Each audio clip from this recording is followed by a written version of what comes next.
पुनः एकदा भवतां पुरतः लघुसिद्धान्तकौमुद्याः पाठं नीत्वा समुपस्थितोऽस्मि। यतोहि पूर्वस्मिन् व्याख्याने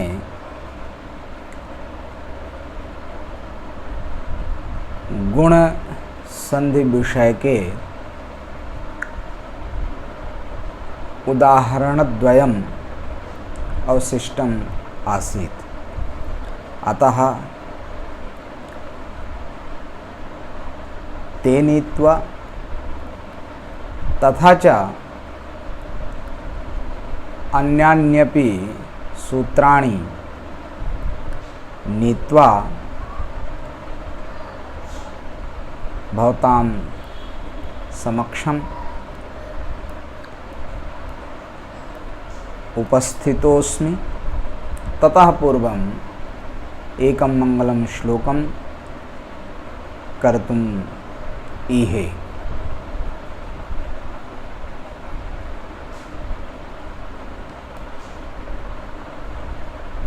योऽन्तः प्रविश्य मम वाचमिमां प्रसुप्तां संजीवयत्यखिलशक्तिधरा स्वधाम्ना अन्याश्च हस्तचरणश्रवणत्वगादीन् प्राणान्नमो भगवते पुरुषाय तुभ्यं। प्राणान्नमो भगवते पुरुषाय तुभ्यं। नमो नमः। राष्ट्रभाषाम् अनुसरामि। यथा भवन्तः जानन्ति यत् मम संकल्पः आसीत् भवतां पुरतः यत् यान्यपि व्याख्यानानि भविष्यन्ति मम हिन्द्यां एव भविष्यन्ति। तर्हि प्रस्तूयते। देखिए, आपने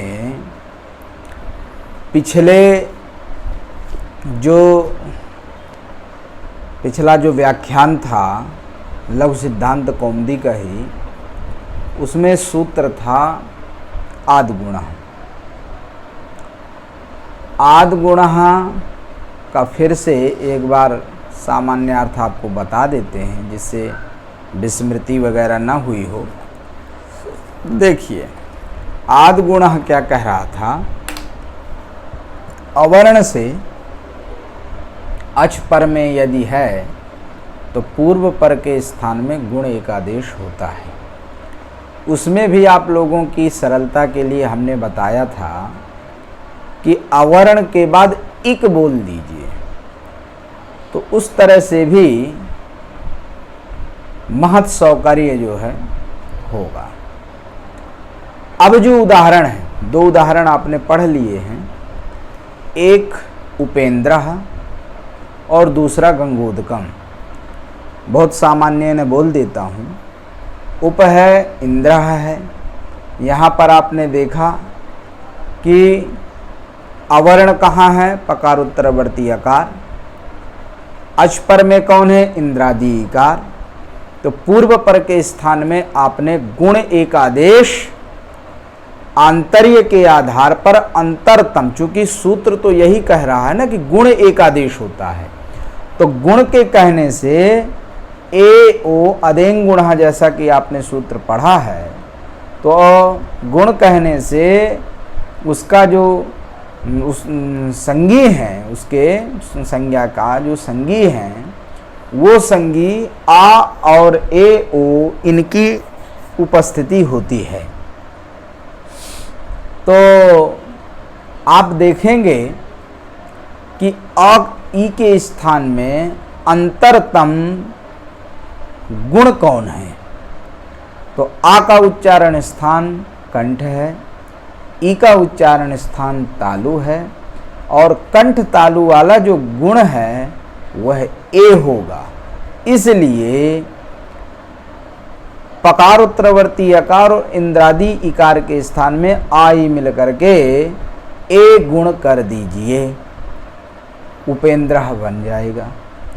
गंगोदकम में भी गंगा है, उदकम है, आ और उदकम का जो आदि उकार है, आ का उच्चारण स्थान कंठ और उ का उपपद्मानीय नाम ओष्ठौ, तो ओष्ठ इस तरह से कंठोष्ठ वाला जो गुण है तीन में से वह ओ गुण होगा। तो इसलिए गंगोदकम में ओकार गुण आप कर दीजिए, गंगोदकम बन जाएगा। अब ई और उ समझ रहे ना के परतः ये हो गया गुण। इसके बाद तीसरा जो तृतीय गुण है संज्ञक, वह है आकार। तो आकार ध्यान रखिएगा किसके स्थान में आकार गुण होता है, यह विचारणीय है। देखते हैं, उदाहरण आया कृष्णरधि, बढ़िया से समझिए। कृष्ण है, रिद्धि है, तव है, लृकारः है, तो यहाँ पर सूत्र आदि गुण की प्राप्ति तो है ही। देख लेते हैं, अवर्ण कौन हो जाएगा, णकार उत्तरवर्ती अकार कृष्ण में, और अच पर में कौन हो जाएगा, रिद्धि का आदि ऋकार। उसी प्रकार से तव है, लृकारा है, अवर्ण कौन हो जाएगा, वकार उत्तरवर्ती अकार, और अच पर में कौन हो जाएगा, लृकार आदि लृकार। तो अब पूर्व और पर के स्थान में एक गुणादेश होता है। तो जब गुणादेश आप करने की बात करेंगे तो गुणो भवति, तो गुण में अन्यतम को ही होना है, एक को होना है। कौन हो, तो यहाँ पर आप देखेंगे कि आ और री के स्थान में होने वाला गुण तीनों में से अगर स्थानीय अंतरतम आप लगाते हैं तो तीनों में से कोई ही अंतरतम नहीं मिलने वाला है, क्योंकि पूर्व और पर के स्थान में दोनों ही स्थानित्व ने पूर्व और पर निर्दिष्ट है सूत्र में। तो पूर्व और पर के स्थान में सदृशतम गुण कौन होगा, तीनों में से ही कोई नहीं मिल सकता। क्यों, आकार का उच्चारण स्थान क्या है, कंठ, री का है मूर्धा, तो कंठ और मूर्धा वाला गुण तो कोई है ही नहीं। तथैव तव लृकारः में, तवधन लृकारः में वकार उत्तरवर्ती आकार का उच्चारण स्थान कंठ, और लृकारः में जो लुरी है उसका उच्चारण स्थान दंत, लृतुलसानाम दंता। तो इस आधार पर कंठ और दंत के सदृशतम गुण जो है तीनों में से कोई नहीं हुआ। ऐसी स्थिति में आखिर गुणादेश कौन हो, सूत्र की प्राप्ति तो है। सूत्र तो कह रहा है कि गुण एकादेश होता है, लेकिन सदृशतम कोई गुण नहीं है जो औरी या औलरी के स्थान में हो सके। यदि केवल आकार का मिलाएं तो आकार की वैसी स्थिति में तो जिस प्रकार से, चूंकि री के विषय में यदि नहीं सोचते हैं, केवल आ की बात करें तो कंठ माने कंठकृत, यदि कंठ जो उच्चारण स्थान है तत्कृत सादृश्य ही केवल यदि लिया जाए, चूंकि पूरा का पूरा तो वो मिलेगा नहीं, समझो ना। पहले माने आकार और ऋकार के सदृश तो कोई नहीं मिलेगा, तो ऋकार को छोड़ करके आप सोचो कि केवल आकार के आधार पर सदृशतम ले लें, तो वैसी स्थिति में तो तीनों की तीनों प्राप्त हो जाएंगे। ए का भी कंठ है उच्चारण स्थान, ओ का भी कंठ है, समझ रहे ना। ये अलग है कि कंठ और ओष्ठ उसका हो गया, कंठ तालु ए का हो गया, अन्य देतर। परंतु यह है कि कंठ उच्चारण स्थानत्व ने तो सादृश्य यदि ले लिया जाए तो वैसी स्थिति में तो तीनों की प्राप्ति हो जाएगी। करना अपने को एक ही है। तो ऐसी जिज्ञासा में या ऐसी स्थिति में कौन सा गुण आप करेंगे, इस बात को समझना पड़ेगा। लगी बात? तो ठीक है, देख लेते हैं। तो ऐसी स्थिति में सूत्र आता है यहाँ पर उपदेशे अजनुनासिक इत, ये सूत्र आता है। उपदेशे अजनुनासिक इत यह क्या कहता है? यह कहता है कि उपदेश अवस्था में, और उपदेश का मतलब सामान्य ने जो लघु सिद्धांत कौमुदी में जानना चाहिए वह एक ठो प्राचीनों का, प्राचीन वैयाकरणों का वार्तिक श्लोक वार्तिक है, उसमें बताया गया है। धातु सूत्र गणोणादि वाक्य लिंगानुशासनम आगमा प्रत्यादेशा उपदेशा प्रकृतिता सामान्य ने, यही जान लेना चाहिए लघु सिद्धांत कौमुदी में।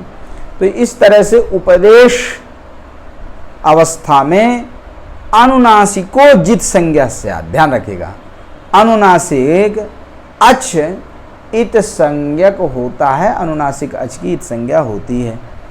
उपदेश आद्योच्चारणम है। आद्योच्चारण क्या है व्याकरण शास्त्र में, आप उस श्लोक के माध्यम से जान लिया। अनुनासिक क्या है? तो अनुनासिक ध्यान रखिएगा, जो अनु है निपाता माने अनेकार्था निपाता नाम अनेकार्थत्वात्, इस आधार पर अनु शब्द जो है यहाँ पर माने अभिहत्य या व्यक्त, इस अर्थ को कहता है।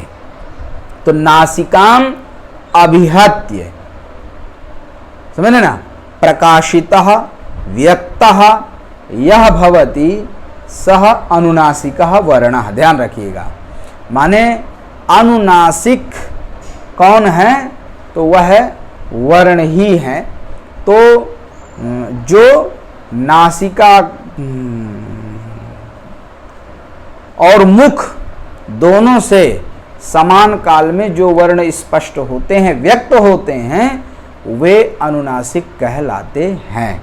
ऐसे ही वर्णों की अनुनासिक संज्ञा होती है। तो वर्ण का मतलब क्या समझते हैं? यहाँ पर जो है उपदेशे अजनुनासिक, ध्यान रखना, सूत्र है उपदेशे अजनुनासिका इत। तो यहाँ पर अच की बात चल रही है, अनुनासिक अच, ठीक है ना।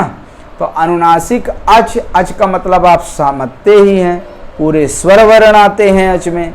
तो इस तरह से अनुनासिक अच की क्या होती है? इत संज्ञा होती है उपदेशावस्था में यदि है तो। अब जिज्ञासा होगी कि यह अनुनासिक अचों को कैसे जाने? अनुनासिकत्व अच वर्णानाम केन प्रकारेण ज्ञातव्यम तत्प्रत्युत्तरम करोति शास्त्रकारः लिखति। क्या लिखते हैं? प्रतिज्ञानुनासिक्याः पाणिनीयाः। ध्यान रखिएगा, प्रतिज्ञानं चात्र, जो प्रतिज्ञान है या जो जानना चाहिए वह दो तरह का है, कथनम व्यवहार रूपम व। ध्यान रखिएगा, प्रतिज्ञान यहाँ पर ग्रंथकारों का, शास्त्रकारों का, ये क्या है?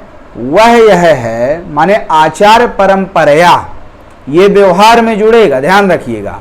और आचार्य स्वयं जब किसी अच के विषय में, वर्ण के विषय में यह जब कथन कर देते हैं कि नहीं भैया अयम अच वर्णः अनुनासिकः, ऐसा यदि कथन हो जाता है तो वो प्रतिज्ञानं चात्र कथन रूपम व्यवहार रूपम वा। ध्यान रखिएगा, कथन स्वयं स्वकंठरव से त्रिमुनि यदि कह रहे हैं तो निश्चित रूप से वह उस वर्ण का अनुनासिक्य जानना चाहिए। अथवा व्यवहार रूपम, व्यवहार से आप जानते हैं, जैसे अब ध्यान रखिए, सौज समौट छष्टाभ्याम भिष जो इत्यादि सूत्र है, तो वहाँ पर सु औजस माने सु में जो उकार है वह कभी क्या था? वो अनुनासिक था। लेकिन इदानीम अनुनासिक का जो प्रतीक है, चिन्ह है, वह सोंज ऐसा तो नहीं पढ़ा जाता है। इदानीम तो वह व्यवहार नहीं है वहाँ सूत्र में, अर्थात अनुनासिक प्रतीक वहाँ पर नहीं है, चिन्ह नहीं है, समझिए। लेकिन यह है कि वहाँ पर जो उकार है, अचवर्ण है, वह अनुनासिक है। तो वो कैसे आप जाने?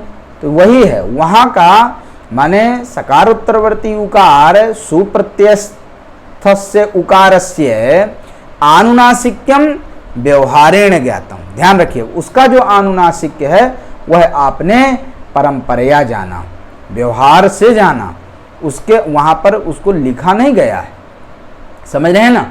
और दूसरा क्या है? कथन रूपम वा, समझ रहे हैं ना। तो कथन क्या है?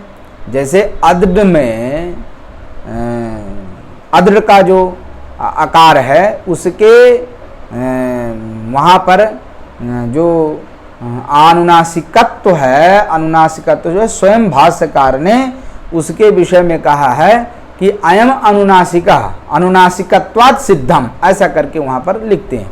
तो ये बहुत विस्तार में अपने को नहीं जाना है। ये ध्यान रखिए कि आपको चूंकि जानना चाहिए कि जो आनुनासिक है, प्रतिज्ञा विषय है, वो प्रतिज्ञा विषय जो है वर्णों के विषय में कहा गया है, वो अचवर्ण है। प्रतिज्ञानुनासिक्याः पाणिनीयाः वर्णाः, ध्यान रखिएगा। माने जो माने प्रतिज्ञा विषय आनुनासिक्यम एषाम, समझ रहे हैं ना, निष्ठत्वम षष्ठ्यर्थः।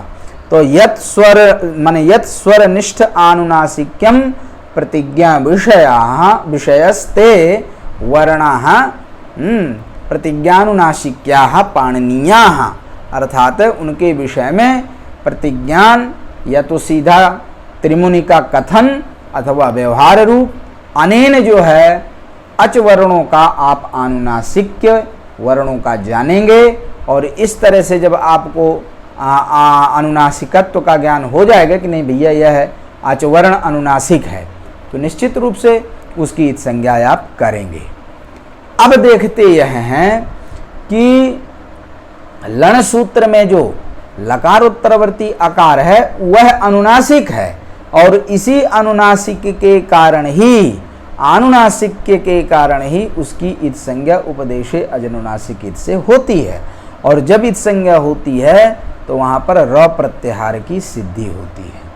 तब आपको भी जिज्ञासा होगी कि अर्थात गुरुजी अब यहाँ पर क्या है, व्यवहार है या कथन है?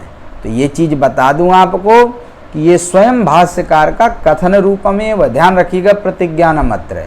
क्या प्रतिज्ञान है? कथन। तो स्वयं भाष्यकार ने लपरत्वम वक्ष्यामि ऐसा करके कहा है, स्वयं भाष्यकार ने इस बात को कहा है, लपरत्वम वक्ष्यामि।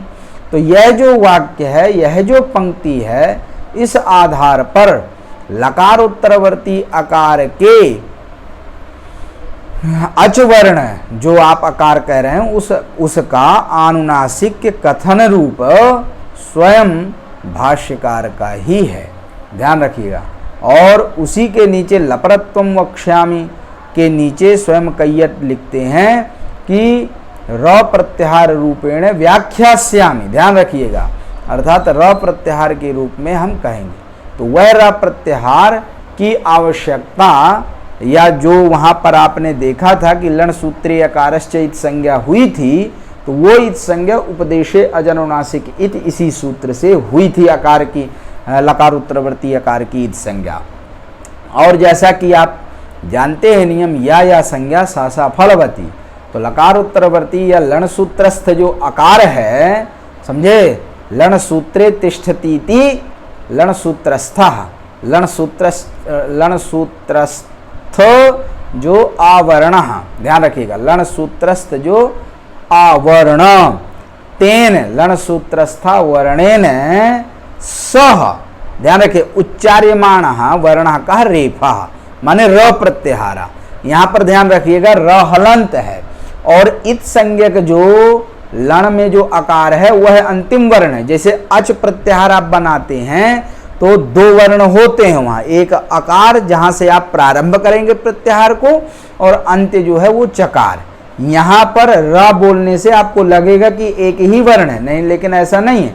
र हलंत है और र में आ जो है इत संज्ञक वर्ण वहाँ सम्मिलित है, तो अंत्य इत वही आप जो है अकार समझिए, लण सूत्रस्थ आकार, और उस इत के सहित आदि वर्ण र माने आ और र दोनों सम्मिलित र, वह र प्रत्याहार संज्ञा है। वह र जब प्रत्याहार संज्ञा हो गया, संज्ञा किसको बोधित करती है? संगी का बोध करती है। तो यहाँ पर संगित्वेन मध्यपाती वर्ण और स्वयं भी होता है, ध्यान रखिए। यद्यप करके वह संज्ञा कोटि में है, लेकिन मैं उसी आदिरंतेन सहिता में ही आपको बताया था कि स्व की अनुवृत्ति हो करके वहाँ पर स्वस्यापि माने स्व भी जो है संगित्वेन संग्रहित होता है वर्ण। तो इस प्रकार से लिखते हैं यहाँ रेफः माने लण सूत्रस्थ आकार के साथ जो प्रत्याहार सिद्ध हुआ वो र, वह र अपने मध्यपाती वर्ण मतलब ल और स्वयं का मतलब र, स्वयं र का भी इस प्रकार से र प्रत्याहार में दो वर्ण आए, स्वयं र और एक मध्यपाती वर्ण ल। इस तरह से आयम रेफः, ध्यान रखिएगा, रेफो रेफः रलयो संज्ञा।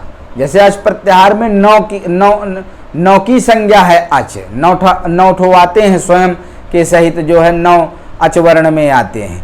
इक जो है तीन मध्यपाती और स्वयं इकार, तो चार की संज्ञा है। इसी प्रकार से यहाँ र जो प्रत्याहार आप पढ़ रहे हैं वह र रेफ, वह र मतलब वह रेफ, रलयो संज्ञा मतलब मध्यपाती वर्ण ला और स्वयं रेफ। इस तरह से रेफः वह र प्रत्याहार रलयो संज्ञा माने र और ल दो वर्ण र प्रत्याहार में आते हैं।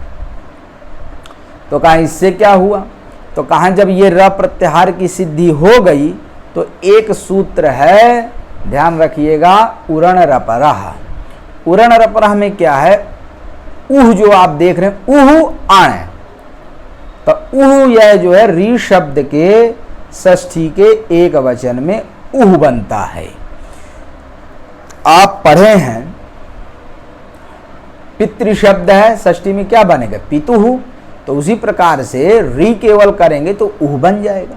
तो षष्ठी के एक वचन में उह बना। उह मतलब री का मतलब क्या समझते हैं? ऋकारस त्रिंशता आप पढ़ के आ चुके, री वर्णयोः सावर्णिम वाच्यम। री की सवर्ण संज्ञा होती है, तो री कहने से स्वाभाविक है कि अनुदित सवर्ण से चा प्रत्यय इति सूत्र के सहयोग से री इति त्रिंशतः संज्ञा इत्युक्तम लिखे भी हैं। मान री की जो है री 30 प्रकार का है और री 12 का है और उसमें 18 री का जुड़ जाएगा तो वह भी त्रिंशतः, ध्यान रखिएगा। एवं लिकारोपी स्वयं अनुदित सवर्ण से चा प्रत्यय में लिखते हैं ग्रंथकार। तो इस तरह से री के कहने से री का संग्रह हो जाएगा। तो री के स्थान में मतलब री भी वो जुड़ जाएगा। तो री के स्थान में उह माने रिकार के स्थान में होने वाला जो अण है वह रपरः संज्ञो प्रवर्तते, ध्यान रखिएगा। अर्थात वह अण जो री के स्थान में होने वाला है आदेश, वह रेफ शिरस्कः माने रेफ शिरस्कः लकार शिरस्कः एव प्रवर्तते, संज्ञो प्रवर्तते। अर्थात कोई भी अण री के स्थान में जो होने वाला आदेश है वह रेफ शिरस्क अथवा लकार शिरस्क है एव प्रवर्तते। तो अब यहाँ पर भी देख लीजिए। अब देखने की बात यह है कि अब यहाँ तक तो बात हो गई, लेकिन समस्या यह है कि प्रवृत्ति आप कैसे कर रहे हो। गुण एकादेशः भवति, तो गुण कहने से अभी यह निर्णय कहाँ हुआ कि कौन सा गुण हो, समझ रहे हैं? तो अब एक बात बता दें, अब निर्णय की बेला आ गई है। गुण एकादेश होता है तो इसके लिए आपको दिमाग लगाना पड़ेगा।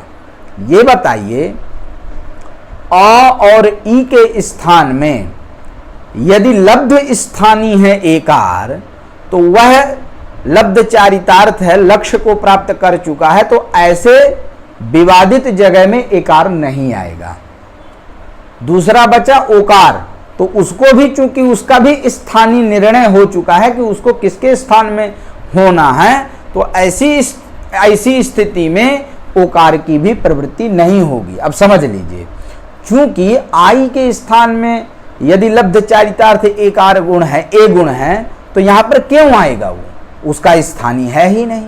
तथा वही कहना है ना कि अंतरतम, जैसे आप आदेश ढूंढते हो उसी प्रकार से स्थानीय की बात है ना, दोनों इधर उधर अपना वो ढूंढते हैं। तो सदृशतम यदि स्थानीय उसको मिल चुका है या उसका आदेश हो चुका, आदेशत्वेन वह चरितार्थ है, तो निश्चित रूप से ऐसे स्थल में उसकी प्रवृत्ति नहीं होगी जहां पर वह प्राप्त ही नहीं है। तो अवशिष्ट कौन बता? अवशिष्ट न्यायी न है, अवशिष्ट न्याय न, अवशिष्ट क्या बचा? आकार बचा। तो आकार अब जो है देखेंगे तो आकार के लिए क्या किया जाएगा? तो आकार को कोई भी स्थानीय अभी तक नहीं मिला है। और यह भी आप विचार कर लीजिए कि और के स्थान में या ऑलरी के स्थान में होने वाला गुण भी कोई नहीं है। तो फिर पारिशेष्यात यह भी निर्णय होगा कि और के स्थान में या ऑलरी के स्थान में आकार गुण ही कर दिया जाए। और जैसे ही आप इसके आदेश का निर्णय करेंगे तो तुरंत ही उरण रपरह की प्राप्ति हो जाएगी। क्योंकि यह जो आकार गुण आप करने का निर्णय कर रहे हो, एक तरह से विषयतया ही प्रवृत्ति आगे चल करके जो करने की बात है, तो यह प्रतिज्ञापन है सूत्र का कि कोई भी अणरी के स्थान में होगा जो वह रेप शिरस का ही प्रवृत्त होगा।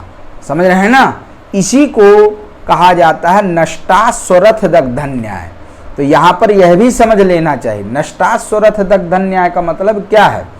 नष्टास्वरथ दो राजा थे, दोनों जो है शिकार खेलने के लिए जंगल में गए थे। तो पता चला एक राजा का अश्वरथ माने अश्व नष्ट हो गए और दूसरे राजा के जो है रथ नष्ट हो गए। तो अब पता चला, देखिए एक एक के पास एक एक चीजें बची हैं। एक के पास रथ बचा है, एक के पास अश्व बचा है। दोनों की मुलाकात होती है दैववशात और दोनों परामर्श करते हैं कि भैया जो है दुर्भाग्यवश मेरा रथ टूट गया है। उसने कहा हमारा घोड़ा जो है लंगड़ा गया या चोट लग गई है तो वो नहीं रथ जा सकता। तो इस तरह से दोनों लोगों ने, एक ने अश्व दिया, एक ने रथ दिया। इस तरह से दोनों अपने अपनी राजधानी वो सकुशल पहुंच जाते हैं। इसी प्रकार से अगर यहाँ पर भी थोड़ा सा संकोच या कह लीजिए समझौता किया जाएगा तो इसी न्याय के आधार पर और के स्थान में होने वाला आदेश और ऑलरी के स्थान में होने वाला आदेश और आदेश जो गुण बचा है आकार, उसको भी चूंकि कोई भी, चूंकि पूर्व प्रयोग वहां स्थानित्व निर्णीत है और यहाँ पर आदेश के रूप में केवल आकार है, तो ना उसको स्थानीय कोई मिल पाएगा और ना उन दोनों को आदेश मिल पाएगा। इसलिए इन नष्टास्वरथ दग्धन न्याय के आधार पर यहाँ पर और या ऑलरी के स्थान में गुण आकार ही निर्णीत होता है। ये बात समझे रहिएगा। और जैसे ही यह निर्णय हो गया कि गुण जो है आकार होता है, तो निश्चित रूप से वहाँ पर उरण रपरह इस सूत्र की प्राप्ति होगी। चूँकि वह री के स्थान में होने वाला अण है, तो हम जैसा कि बताए कि वह रेफ शिरस का अथवा लकार शिरस का ही प्रवर्तते, संज्ञो प्रवर्तते। तो निश्चित रूप से यहाँ पर री के स्थान में होने वाला अण गुण कौन है? आकार। अण प्रत्याहार यहाँ पर, और अणुदित में मैंने बताया था कि व्याकरण शास्त्र में अणुदित सवर्ण से चा प्रत्यय से सूत्र के अतिरिक्त जितने भी सूत्र हैं वहाँ पर यदि अण प्रत्याहार है तो वह पूर्व णकार तक ही लिया जाता है।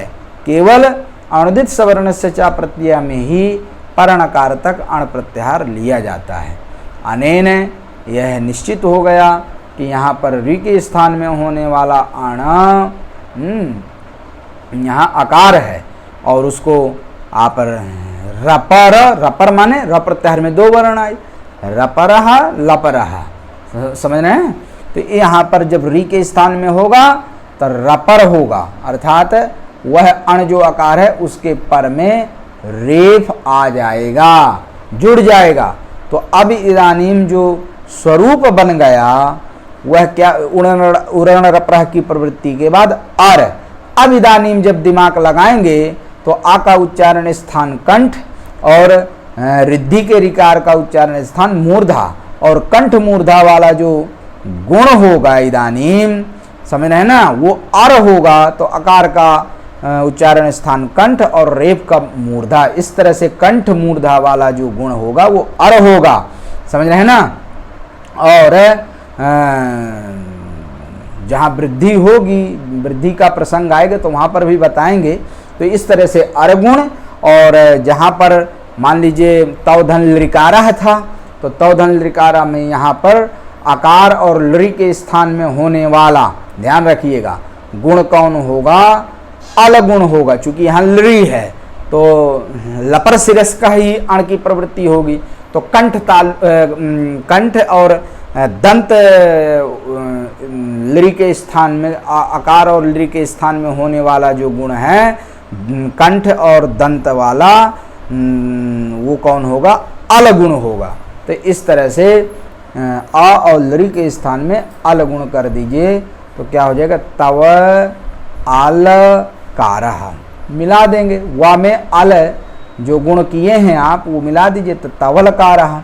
वहाँ पर भी देख लीजिए कृष्णधन रिद्धि है तो अ री के स्थान में गुण आपने किया तो णकार उत्तरवर्ती आकार और री के स्थान में अर गुण कर दीजिए, ठीक है ना। तो णा में ऋणा हलंत बचेगा, आ जा करके मिला दीजिए तो कृष्णर धी उधर है। और रेफ को जो है एक नियम है, न्याय है, लौकिक न्याय, जल तुम्बिका न्याय। तो जल तुम्बिका न्याय ने रेफस्योर्ध्वगमनम। आप देखेंगे लोक में देखा जाता है कि लौकी होती है, उसमें तुम्बी वही लौकी को ही कहेंगे, तो उसको आप फेंक दीजिए सूखी लौकी को तो आप देखेंगे कि पानी में वो ऊपर उतराने लगती है। इसी प्रकार से यहाँ पर जो रेफ है अच से हीन, वह उसको जो है ऊपर वो चला जाता है, तो ऊपर चला जाएगा तो देखेंगे आप जो है धी में रेफ उड़ा हुआ है।